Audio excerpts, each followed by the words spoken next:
Olá, nossos cumprimentos a todos. Eu sou o professor Vivaldo José Breternice, da Faculdade de Computação e Informática.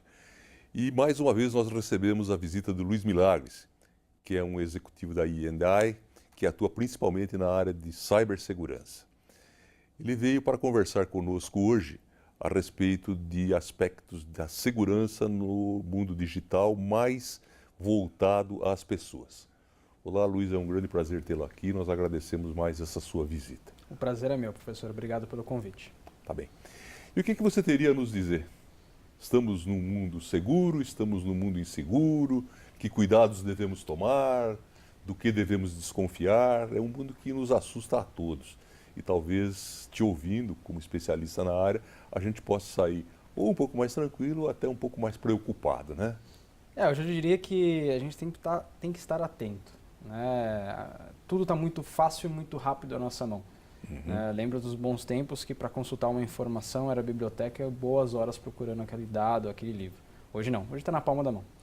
E desmistificar o assunto cybersecurity como um assunto técnico é o grande desafio que a gente tem no dia a dia, ou seja, segurança, informação, tecnologia já está na nossa mão, na mão de todas as pessoas. Sim. E a gente escuta muito, a segurança da informação é muito técnico, eu não entendo, mas não percebe que às vezes para acessar o celular já usa a biometria, que é um item de segurança da informação. Sim. E é legal que segurança já está parte do nosso dia a dia, a maioria das pessoas não percebe.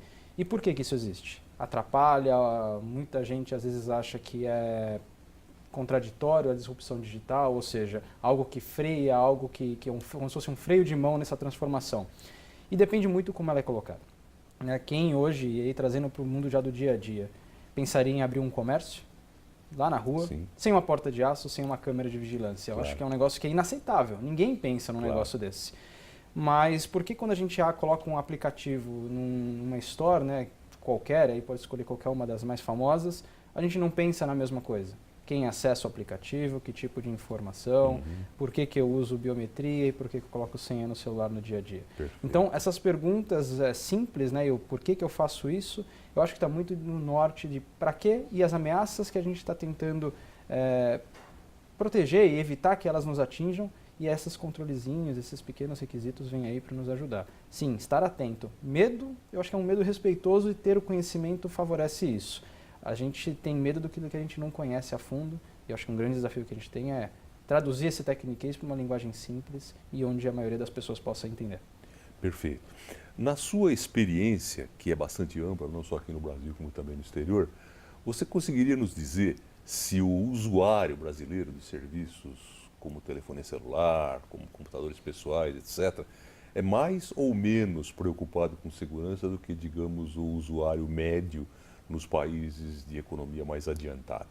Eu diria que nós aqui no Brasil, a gente ainda, até por fatores de desconhecimento, a gente é um pouquinho mais relaxado do que um americano, por exemplo, que já vive isso desde a adolescência, desde a universidade, aquela tecnologia já muito próxima na formação dele de alguma maneira, até voltando para ensino fundamental, e aquilo já vem um pouco no dia a dia daquele aluno que depois vai se formar um profissional, vai se formar um adulto de sucesso.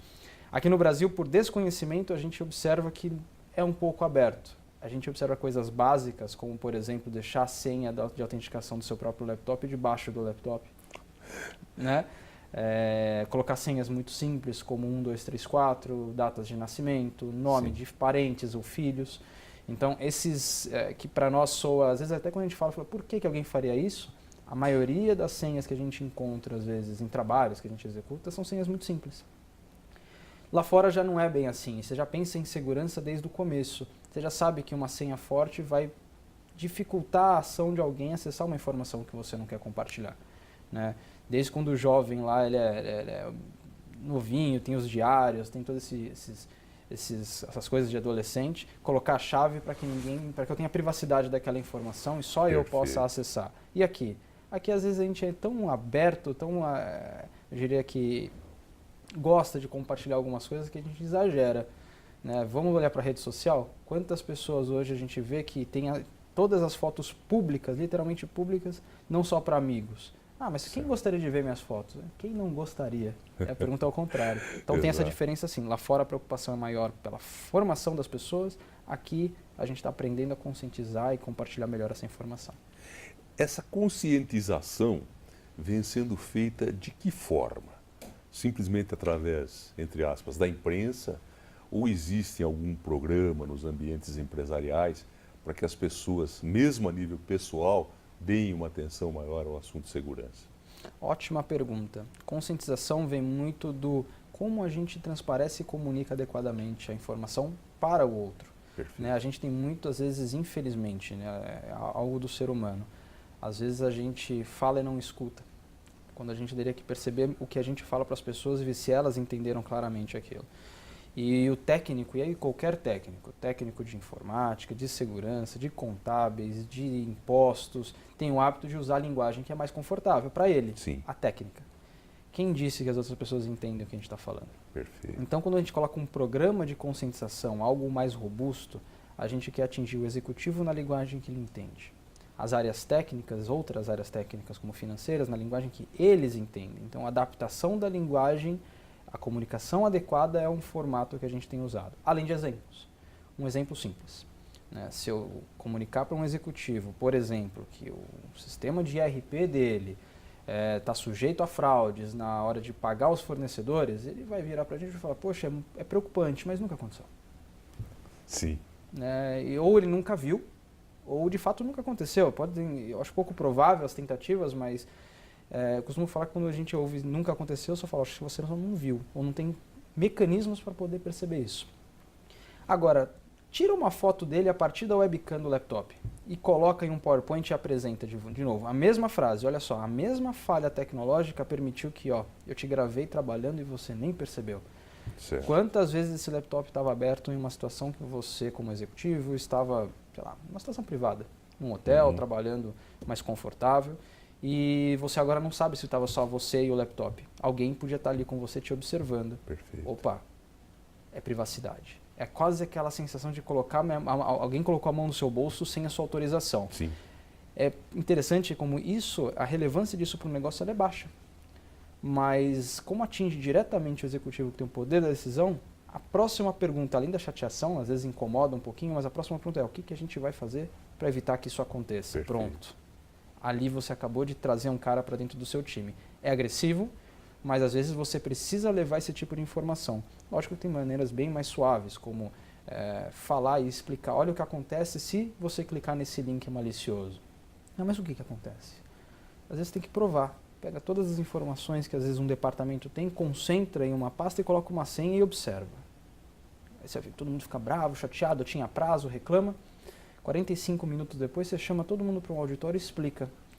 Pessoal, é a terceira vez que acontece, vocês continuam clicando em links, independente de quantas vezes a gente já fez e-mails, e-learnings, EADs, explicando o risco disso.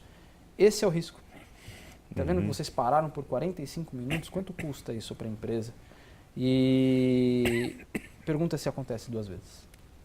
É mais ou menos uma forma. Eu sei que às vezes a gente parece até agressivo, pensa, poxa, mas é muito pesado. E um ataque real? Sim. É pior, porque não tem os 45 minutos depois chamar para o auditório. Então você vê que são várias formas até didáticas, sempre didáticas e sempre customizadas e adaptadas para cada personagem que você quer atingir. Executivo fala uma linguagem, áreas falam outras, o técnico fala outra. Esse é um formato que faz parte de um programa de fato. Uma curiosidade agora num meio menos corporativo, né? Claro. Você citou um exemplo aí de invasões feitas através de câmeras de celular, né? Invasões de privacidade. Esse tipo de coisa acontece com frequência, na sua experiência? Acontece com frequência porque se torna uma extorsão. A extorsão corporativa é a mais comum de fato porque você olha para uma empresa, se eu fizer uma extorsão de 2 bitcoins, para uma empresa às vezes tem um caixa que possa permitir isso. Uma pessoa, em geral, não. Mas acontece muito com pessoa física, porque é mais da oportunidade. Não é questão de alvo, só alvo específico. Alvo específico também acontece, mas de novo voltando para o meio político ou corporativo, pessoas públicas. Né? Pessoas físicas, como elas naquela mesma linha não têm aquela conscientização muito forte, muito madura, em situações até privadas e mais delicadas, a partir da hora que o invasor tem essa captura, fala, olha só, eu vou publicar nas redes sociais mais famosas fotos de nudez, seja lá o que for, muito sensíveis. Mas eu vou apagar da minha memória isso que eu vi se você me pagar uma determinada quantia. Perfeito. Mas se você não me pagar até amanhã, eu vou soltar uma foto. Depois de amanhã, 2. Terceiro dia eu vou soltar tudo. E aí? Acontece mais do que a gente imagina. E quando é pessoa pública e a pessoa física mais pública, às vezes é o contrário. O pessoal é extorquido, o cara até paga o que eu não recomendo, ainda assim o cara publica por questão de vantagem, para se posicionar bem para colegas, até para ganhar um pouco de fama, para poder cobrar mais caro de alguns ataques. Perfeito. Então acontece bastante. E realmente eu creio que essa preocupação com a câmera do notebook é uma das menores aí que as pessoas têm, né? Às vezes até alguma coisa inocente, né? O sujeito está com a máquina aberta em casa, trabalhando sozinho, no calor, tira a roupa, né? Isso pode virar uma fonte para extorsões, como você disse. Mas né? que é uma coisa que é interessante, mesmo não sendo um ataque. Hoje a gente não faz muito videoconferência via qualquer tipo de mecanismo conhecido. Sim. E aí, de repente, a pessoa te liga via um aplicativo desse e, sem querer, era uma videoconferência, não uma audioconferência. Perfeito. E você, de repente, quando você vai ver, tem uma mesa de reunião na sua frente com 5 pessoas e você de regata.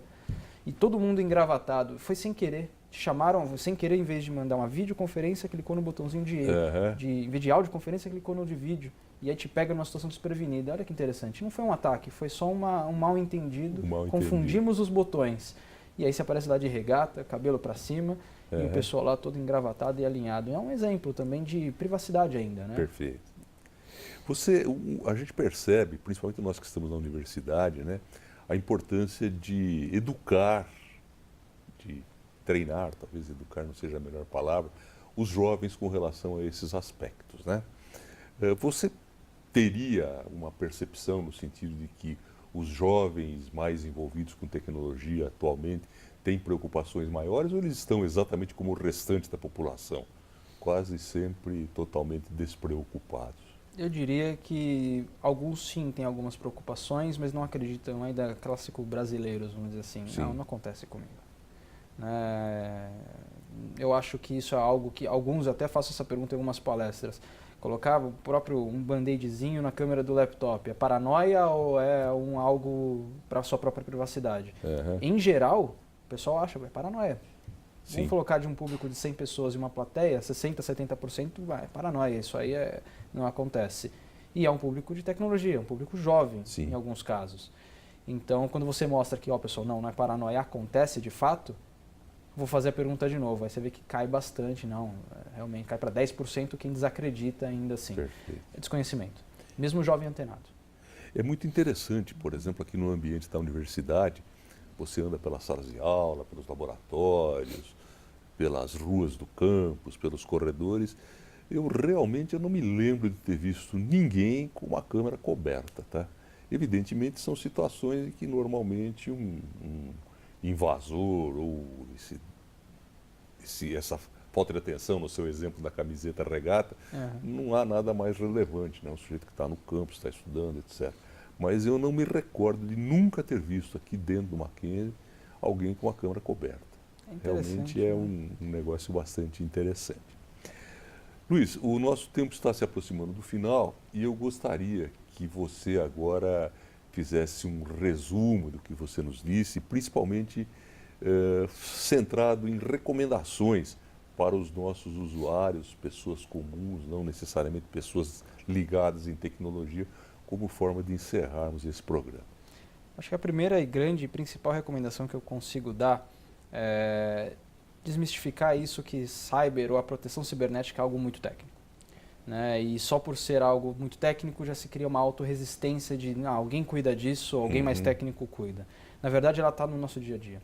O exemplo da câmera do laptop é um exemplo super simples, que você consegue usar para proteger a sua própria privacidade, não confiando que eventuais antivírus possam reduzir a possibilidade de te proteger.